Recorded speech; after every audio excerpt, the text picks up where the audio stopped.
محترم حاضرین، آج سورہ ملک جو ہم لوگوں نے شروع کیے ہیں تفسیر میں، آج جہاں تک پہنچے تھے وہاں سے 10 آیت ہم لوگ پڑھ چکے ہیں. تو آج انشاءاللہ آیت نمبر 11 سے شروع کریں گے. اللہ تبارک و تعالیٰ نے ارشاد فرمایا فاعترفوا بذنبهم فسحقا لاصحاب السعیر. ظاہر ہے کہ اس سے پہلے جو تذکرہ ہوا ہے کفار کا تذکرہ ہوا ہے اور ان سے کہا گیا ہے کہ کیا تمہیں جو ہے تم جہنم میں جا رہے ہو، کوئی ڈرانے والا نہیں آیا تھا. ان لوگوں نے کہا قالوا بلی، ان لوگوں نے کہا کہ ہاں آیا تو تھا، لیکن ہم نے کہا کہ بھائی یہ کچھ ہے نہیں. ما نزل اللہ من شیء، اللہ تعالیٰ نے کچھ نازل نہیں کیا ہے. ان انتم الا فی ضلال کبیر، جبکہ خود بڑی گمراہی میں تھے، لیکن انہوں نے سامنے والے کو جو ہے پیغمبر کو جھٹلا دیا، نبیوں کو جھٹلا دیا، کفر کیا. تو اس کے بعد وہ کہیں گے اللہ تعالیٰ فرمایا فاعترفوا بذنبهم فسحقا لاصحاب السعیر، بس وہ اپنے گناہ کا اعتراف کریں گے، اقرار کر لیں گے. جیسے کسی نے کوئی غلطی کی ہو اور وہ خود جا کر کے اقرار کر لے، اعتراف کر لے، اسی سے اعتراف فاعترفوا بذنبهم، وہ اعتراف کر لیں گے اپنے گناہوں کا. فسحقا لاصحاب السعیر، سو دوری ہے بھڑکتی ہوئی آگ والوں کے لیے، دوری ہو جائے، دوری ہے بھڑکتی ہوئی آگ والوں کے لیے. آپ دیکھیے کہ جب حساب و کتاب ہوگا میدان محشر میں جو ہے، تو وہاں جب اللہ کے رسول صلی اللہ علیہ وسلم حوض کوثر سے اپنی امتیوں کو پانی پلا رہے ہوں گے، تو اللہ کے رسول پہچان رہے ہیں اپنے امتیوں کو. آثار وضو جو ہے وہ چمک رہے ہوں گے، ہم جو وضو بنا رہے ہیں، جہاں تک ہم دھلتے ہیں ہاتھ یا پیر یا چہرہ جو بھی ہے، وہ وضو کے آثار سے نا وہ چمک رہے ہوں گے، ان کے اندر چمک ہوگی. تو اللہ وہ سب آئیں گے اللہ کے رسول صلی اللہ علیہ وسلم کے پاس، اور اللہ کے رسول ان کو حوض کوثر سے پانی پلائیں گے. تو ایک ٹیم آئے گی اور وہ اللہ کے رسول دیکھیں گے کہ ہمارے امتی ہیں، ان کو پہچانیں گے، جو نماز پڑھتے تھے، وضو کرتے تھے، وہ سارا سب کچھ ہوگا. تو پھر اچانک نہ وہ روک دے رہے ہیں، اور اس میں جو ہے روک دیں گے جانے سے. تو اللہ کے رسول کہیں گے ارے آنے تو بھائی تو ہمارے امتی ہیں. تو وہ کہیں گے کہ آپ کو پتہ نہیں کہ آپ کے آنے کے بعد لوگوں نے کتنی بدعتیں ایجاد کر لی تھی آپ کے دین میں، مگر جو دین کا حصہ نہیں تھا اس کو انہوں نے دین بنا دیا تھا.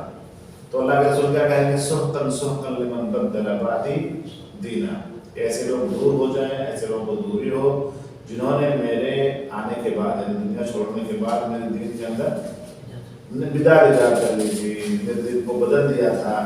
تو یہی ہے یہاں پہ فسحقا لاصحاب السعیر، تو دوری ہے بھڑکتی ہوئی آگ والوں کے لیے. سحقا کا مطلب ہوتا ہے دور ہو جانا، دور کرنا.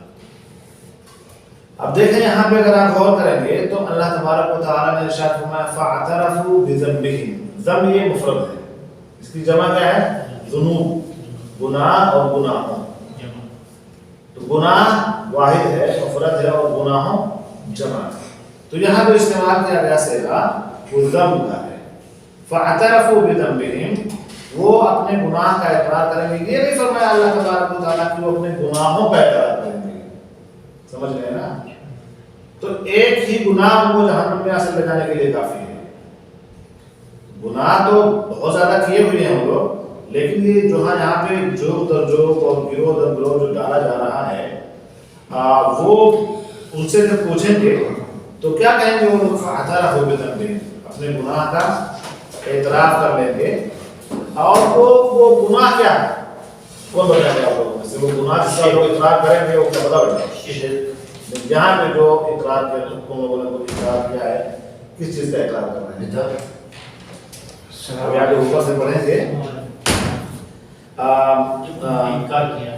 ہاں، اس کو تکاد تمنی کا مطلب ہے کلما القی فیہا فوج سألهم خزنتها الم یأتکم نذیر، ڈرانے والا. مطلب پیغمبر کا ان لوگوں نے اقرار کیا تھا، تو لوگوں نے کیا کہا تھا؟ قالوا بلی ولكن قالوا بلی قد جاءنا نذیر فكذبنا وقلنا ما نزل الله من شيء ان انتم الا في ضلال كبير. تو یہاں جس جرم کے پاداش میں انہیں ڈالا جا رہا ہے وہ کیا ہے؟ وہ رسولوں کا انکار ہے. تو رسولوں کو جان بوجھ کر ان لوگوں نے جھٹلایا تھا اور انہوں نے مگر اب ایسے اقرار کا کوئی فائدہ ہوگا؟ اب ایسے اقرار کا کوئی فائدہ نہیں ہوگا، بلکہ جانتے بوجھتے جہنمی بننے والوں کو یہی کہا جائے گا کہ جہنمی اللہ کی رحمت سے دور ہو جائے. وعلیکم السلام ورحمۃ اللہ وبرکاتہ. تو یہاں پہ آپ دیکھیے کہ جو لوگ نبی کو جھٹلا دیا، اللہ کے رسول صلی اللہ علیہ وسلم کے زمانے میں آپ دیکھیں گے کہ پہلے کچھ لوگوں نے جھٹلایا، پھر بعد میں انہوں نے اقرار کر لیا. تو کیا وہ لوگ اس کے اندر داخل ہوں گے؟ پہلے جھٹلا دیا، نہیں مانا، پھر بعد میں ان لوگوں نے اقرار کر دیا، اسلام قبول کر لیا. تو کیا ایسے اس گروپ میں لوگ داخل ہوں گے؟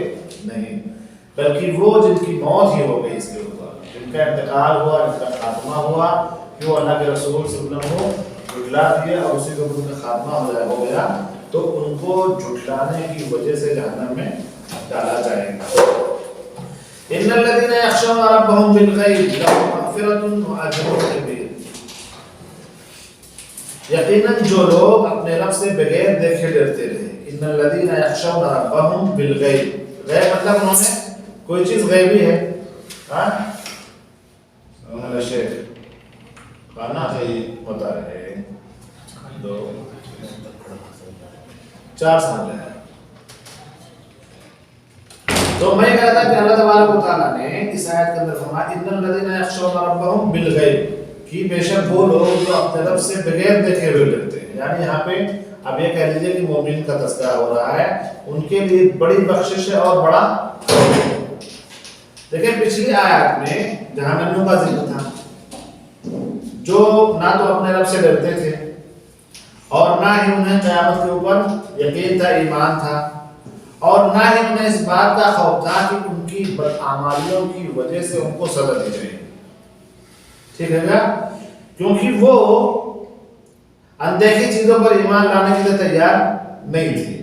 نہ تو انہیں یوم آخرت پہ ایمان تھا، نہ قبر پر ایمان تھا، نہ پرصراط پہ ایمان تھا، نہ جنت اور جہنم کا کوئی مسئلہ تھا. تو ان تمام چیزوں کو وہ لوگ نہیں مانتے تھے. لیکن ان کے مقابلے میں ایک ٹیم یا ایک جماعت تھی جس نے مانا تھا. کیا مانا تھا؟ وہ انسان تھے، ایسے لوگ، ایک جماعت تھی جو اللہ کے رسول صلی اللہ علیہ وسلم کے بلاوے پر انہوں نے اسلام کو قبول کیا.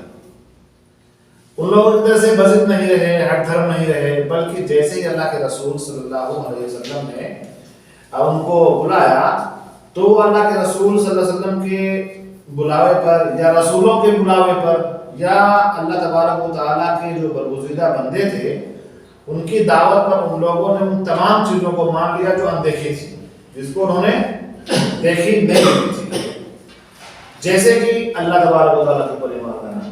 ہم نے آپ نے اللہ تعالیٰ کو دیکھا ہے؟ نہیں دیکھا. کیسے ہم نے ایمان لیا؟ ہم کیسے ایمان لے آئے؟ اس لیے کہ ہم جانتے ہیں کہ اللہ کے رسول صلی اللہ علیہ وسلم کو کس نے بھیجا ہے؟ اللہ تبارک و تعالیٰ. اور یہ جو کچھ اللہ تبارک و تعالیٰ کے بارے میں بتلایا جا رہا ہے کہ اللہ تبارک و تعالیٰ عرش پر مستوی ہے اور اللہ تبارک و تعالیٰ کے 99 نام ہیں اور اللہ تبارک و تعالیٰ کی صفات ہیں کہ علیم بذات الصدور ہے، سینے کی باتوں کو جانتا ہے، زمین آسمان پیدا کرنے والا ہے، سورج چاند پیدا کرنے والا ہے، شجر و حجر پیدا کرنے والا ہے، لڑکا لڑکی دینے والا ہے، زندگی موت دینے والا ہے. کیسے ہم کو پتہ چلا؟ اللہ تعالیٰ اللہ کے رسول نے بتایا. اور یہ ساری کی ساری چیزیں غیب کی. تو فرشتوں پر نہیں، بس سے پہلے ہم نے اللہ کے اوپر ایمان لائے. اللہ کے رسول کے اوپر ایمان لے آئے. ہم نے اللہ کے رسول کو دیکھا ہے؟ نہیں دیکھا. ہم میں سے کسی نے دیکھا. کیسے ایمان لے آئے؟ کہ وہ چیزیں تسلسل کے ساتھ، تواتر کے ساتھ ہم تک پہنچی ہیں حدیث کی شکل میں، قرآن کی شکل میں اور حدیث کی شکل میں ہمارے پاس وہ کتابیں پہنچی ہیں. اور ہم اس وقت تک کامیاب ہوتے رہیں گے، ہم اس وقت تک گمراہ نہیں ہوں گے جب تک ان دونوں کتابوں کو ہم مضبوطی سے پکڑ لیں گے. ان دونوں کتابوں پر عمل کرنے والا بندہ کبھی گمراہ نہیں ہو سکتا ہے. یہ بات ہے نہ کسی مولانا کی ہے نہ کسی شیخ کی ہے. اللہ کے رسول صلی اللہ علیہ وسلم نے ارشاد فرمایا ہے کہ ترکت فیکم امرین لن تضلوا ما تمسکتم بہما کتاب اللہ و سنتی، کہ ہم تمہارے بیچ میں 2 چیزوں کو چھوڑے جا رہے ہیں، جب تک آپ اسے مضبوطی کے ساتھ پکڑے رہیں گے ہرگز گمراہ نہیں ہو سکتے. کون سی 2 چیزیں ہیں؟ کتاب اللہ اور سنت رسول اللہ. تو ضمانت ہے یہاں پہ. اور جب قرآن اور حدیث آپ پڑھیں گے نا تو اس میں ڈھیر ساری غیب کی چیزیں آپ کو پتہ چلیں گی، جیسے کہ اللہ تبارک و تعالیٰ کے اوپر ایمان لانا ہے یا فرشتوں کے اوپر ایمان لانا ہے. آپ کے سامنے وہ حدیث ہے، حدیث جبرائیل کہ جبرائیل امین آئے وعلیکم السلام ورحمۃ اللہ وبرکاتہ، اور انہوں نے آ کر کے ان کو کوئی جانتا نہیں تھا، پہچانتا نہیں تھا، تو وہ آ کر کے نا اللہ کے رسول صلی اللہ علیہ وسلم کے سامنے جو ہے بیٹھ گئے، اور بیٹھنے کے بعد بڑے ادب سے انہوں نے پوچھا اخبرنی اسلام، ہمیں اسلام کے بارے میں بتائیں. کس نے پوچھا اس کو؟ جبرائیل امین. اس وقت تک ان کو کوئی پہچانتا نہیں تھا، سمجھ رہے ہیں نا، کیونکہ وہ ان میں سے تھے ہی نہیں. ایک دم سفید پوشاک میں وہ آئے، بال کالے تھے، چہرے پہ تھکاوٹ کی کوئی آثار نظر نہیں آ رہے تھے. آ کر کے ادب سے بیٹھ گئے. تو حضرت عمر رضی اللہ تعالیٰ عنہ کہتے ہیں کہ جب وہ آ کر کے بیٹھ گئے جیسے ایک شاگرد اپنے استاد کے سامنے بیٹھتا ہے، تو پھر انہوں نے کہا کہ اخبرنی عن الاسلام، ہمیں اسلام کے بارے میں بتائیے. تو آپ نے فرمایا کہ بنی الاسلام والا خمس، اسلام کی بنیاد کتنی چیزوں پر ہے؟ 5. کون سی؟ توحید یعنی شہادتین اشہد ان لا الہ الا اللہ وان محمدا رسول اللہ. دوسرا اقام الصلاۃ. تیسرا ایتاء الزکاۃ، زکات ادا کرنا. چوتھا صوم رمضان متعارف. پانچواں حج البیت من استطاع الیہ سبیلا. اچھا، جب اللہ کے رسول نے اس سوال کا جواب دے دیا تو وہ شخص جو سامنے بیٹھا ہوا تھا جس کو مدینہ والے جانتے بھی نہیں تھے، ٹھیک ہو گیا، تو انہوں نے پوچھا کہ مکہ والے نہیں جانتے تھے، یا جہاں بھی صحابہ کرام بیٹھے ہوئے تھے تو ان کو کوئی جانتا نہیں تھا. تو انہوں نے کہا کہ صدقت، آپ نے سچ فرمایا. تو حضرت عمر رضی اللہ تعالیٰ عنہ کہتے ہیں کہ ہم لوگوں کو بڑا تعجب ہوا کہ یہ بندہ خود ہی سوال کر رہا ہے اور خود ہی تصدیق کر رہا ہے، گویا کہ اس کے پاس پہلے سے علم ہے. جو صدقت کہا، اگر آپ سے میں کوئی سوال کروں اور آپ مجھے بتائیں تو میرے نالج میں اضافہ ہوا، اور اگر میں ہاں آپ نے صحیح فرمایا، اس کا مطلب کہ مجھ کو جانتا ہوں. پھر انہوں نے اللہ کے رسول سے پوچھا اخبرنی عن الایمان، ہمیں ایمان کے بارے میں بتائیے. تو ایمان کے بارے میں ساری کی ساری جو انہوں نے غیبیات کے بارے میں بتا دیا. ان تؤمن باللہ وملائکتہ وکتبہ ورسلہ والیوم الآخر وبالقدر خیرہ وشرہ. آپ اس میں دیکھیں کہ یہاں جو اللہ تبارک و تعالیٰ نے ارشاد کیا ان الذین یخشون ربهم بالغیب، سارے کی سارے غیب کی چیزیں آ جائیں گی کہ بھئی اللہ تبارک و تعالیٰ کے اوپر ہمارا ایمان کیسا، دیکھ کر کے بغیر دیکھیں. اور ہم تو کوئی بھی چیز اللہ تبارک و تعالیٰ کے لیے بولنے سے پہلے 100 بار سوچتے ہیں کہ ایسا نہ کوئی ایسی گستاخی ہو جائے یا کوئی ایسا جملہ ہم سے نکل جائے کہ ہم دار اسلام سے خارج ہی ہو جائیں. تو اللہ تبارک و تعالیٰ کے اوپر ایمان لانا ہے کہ اللہ تبارک و تعالیٰ عرش پر مستوی ہے، اللہ تبارک و تعالیٰ زمین و آسمان کا مالک ہے، شجر و حجر کا مالک ہے. اس طریقے سے اللہ کے اوپر ایمان لانا ہے. اور ان تمام چیزوں کے ساتھ ساتھ ہم توحید ربوبیت کا اقرار کرتے ہیں، اس کے ساتھ ساتھ ہمیں توحید الوہیت کا بھی اقرار کرنا ہے. کیا ہے توحید ربوبیت اور کیا ہے الوہیت؟ کون فرق ہے بتائیں؟ توحید ربوبیت اور توحید الوہیت میں اگر آپ سے فرق پوچھا جائے تو کون ہے؟ بتاؤ بیٹا. توحید الالوہیت یعنی کہ اللہ واحد ہے، اور توحید الربوبیت یعنی کہ اللہ ہر چیز کا قادر ہے. ممتاز، قادر ہے، ٹھیک ہے، وہ تو ربوبیت ہو گیا. ربوبیت کا مطلب یہ ہے کہ اللہ تبارک و تعالیٰ ہی سارے جہان کا پالنہار ہے. دنیا مافیا میں جو کچھ چیزیں اور سب اس نے بنائی ہیں، خالق مالک رازق ہے، محیی ہے، ممیت ہے، سب کچھ ہے. اور توحید الوہیت یہ ہے کہ آپ کو جب اللہ نے پیدا کیا ہے تو اپنی عبادت کے لیے پیدا کیا ہے. تو جو عبادتیں ہیں وہ کس کے لیے ہونی چاہیے؟ یہ ہوگا کہ آپ نے عبادت میں گویا کہ اللہ تبارک و تعالیٰ کو ایک جانا ہے اور اس کے ساتھ کسی کو شریک اور ساجی نہیں ٹھہرایا ہے. یہ بہت اہم ہے. توحید ربوبیت اور توحید الوہیت. توحید الوہیت زیادہ اہم ہے. کیوں زیادہ اہم ہے؟ اس لیے کہ آپ قرآن پڑھیں گے نا تو کئی جگہ آپ دیکھیں گے کہ اللہ تبارک و تعالیٰ نے اپنے نبی سے کہا کہ پوچھو ان لوگوں سے من خلق السماوات والارض، کون ہے زمین و آسمان کو پیدا کرنے والا، کون بارش نازل کرتا ہے، کون ہے جو ہے اولاد دینے والا کون ہے. تو سب جو اہل مکہ تھے نا وہ کہتے تھے کہ اللہ ہے اللہ ہے اللہ ہے اللہ ہے. ضرور ضرور.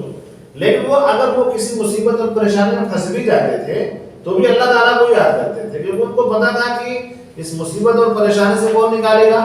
اللہ تعالیٰ. یہ اور بات ہے کہ جب اس مصیبت اور پریشانی سے وہ نکل آتے تھے نا تو پھر وہ شرک کرنا شروع کر دیتے تھے. تو جب ہمیں یہ پتا ہو جائے کہ اللہ تعالیٰ ہی پیدا کرنے والا ہے تو اس کے ساتھ ساتھ ہمیں تو اللہ تعالیٰ کی ہی عبادت کرنی ہے, اس کے ساتھ کسی کو شریک اور ساتھی نہیں ٹھہرانا ہے. اور توحید الوہیت جس بندے کے اندر رہے گی نا اس کے اندر توحید الربوبیت رہے گی, یہ لازم ملزوم ہے. اگر توحید الربوبیت ہے تو ضروری نہیں کہ توحید الوہیت اس کے اندر پائی جائے جیسے کفار مکہ تھے. اور اگر توحید الوہیت ہے یعنی وہ ایک اللہ تعالیٰ کی ہی پوجا کرتا ہے تو کیسے وہ اللہ تعالیٰ کی پوجا کرے گا جب تک اس کو یقین نہیں ہو جائے گا کہ اللہ تعالیٰ ہی دنیا کو پیدا کرتا ہے. اگر ہمیں یقین ہو جائے گا کہ جی یہ جو کچھ یہاں سسٹم چل رہا ہے سب کچھ ایک بندے نے کیا ہے, اسی کے ہاتھ میں سب کچھ ہے, تو ہم اس کا احترام بھی کریں گے, ہم اس کا جو ہے احترام بھی کریں گے اور ہم اس کے ساتھ چاہیں گے تھوڑے ادب سے رہیں گے کیونکہ ہمیں پتا ہے کہ وہ ایک منٹ میں ہم کو یہاں سے فارغ کر دے گا. ٹھیک ہو گیا. اللہ تعالیٰ کا مسئلہ یہ ہے کہ دنیا مافیا کے اندر سب کچھ اسی نے پیدا کیا ہے, چھوٹی سے چھوٹی چیز بڑی سے بڑی چیز.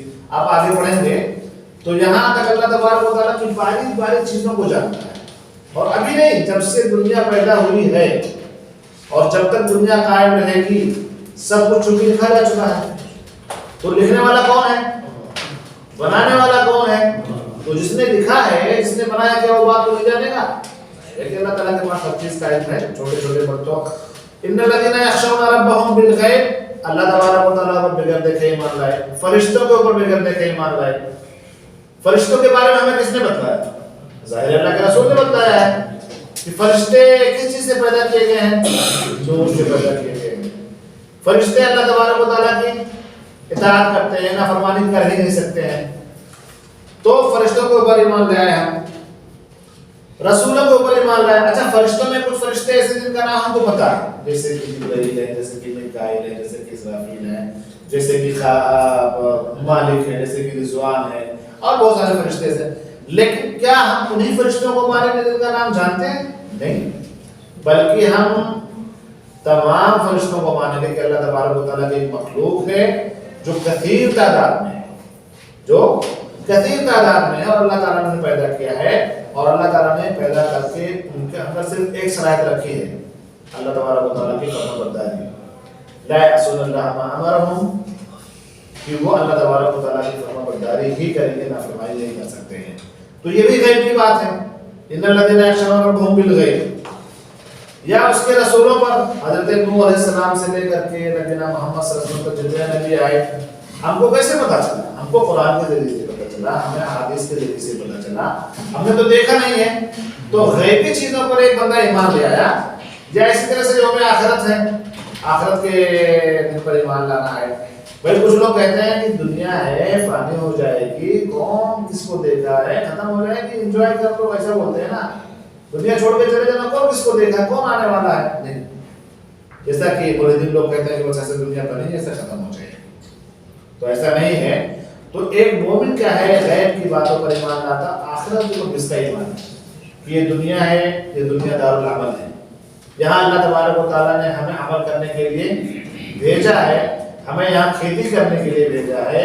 یہ مزرعہ ہے ہمارے لیے, آج ہمیں کام کرنا ہے, کل ہمیں اس کا حساب ملنے والا ہے. تو جب تک آپ کو یہ نہیں پتا چلے گا, اس کے بعد بھی ایک دنیا آپ نے کور نہیں کر پائیں گے. جس کو یہ پتا کہ یہ دنیا ہے تو وہ شراب پیے گا, وہ زنا کرے گا, وہ چوریاں کرے گا, وہ کفر کرے گا, وہ شرک کرے گا, کیونکہ اس کو پتا ہے اس کے بعد کچھ ہونے والا نہیں, مر گئے معاملہ ختم. لیکن وہ لوگ اللہ تبارک و تعالیٰ سے ڈرتے ہیں جو غیب کی باتوں پر ایمان لاتے ہیں, جو یوم آخرت پر ایمان لاتے ہیں اور بغیر دیکھے اپنے رب کے اوپر تو خیر وہ ایمان لے آئے. اچھا ان سے اگر کوئی غلطی ہو بھی گئی تو اللہ تبارک و تعالیٰ نے ان کے لیے اتنا بڑا انعام رکھا ہوا ہے کہ یہ جو کچھ بغیر دیکھے تم لے آئے ہو نا ہمارے اوپر ایمان, تو اسی کے صلے میں ہم تمہیں معاف کر دیں گے. اللہ تبارک و تعالیٰ اپنے بندوں کو معاف فرما دے گا. اور اسی کی خشیت بالغیب کی وجہ سے انہوں نے خود نیکیاں کی, ان کا انہیں بہت بڑا اجر عطا فرمائے گا. ان الذین یخشون ربهم, جو اپنے رب سے ڈرتے ہیں, تو جو لوگ اپنے رب سے ڈرتے ہیں ان کے لیے ظاہر مغفرت ہے, کیونکہ جو ڈریں گے وہ شریعت کے مطابق اپنی زندگی گزاریں گے. جن چیزوں کے کرنے کا حکم اللہ تبارک و تعالیٰ نے دیا ہے وہ کام کریں گے,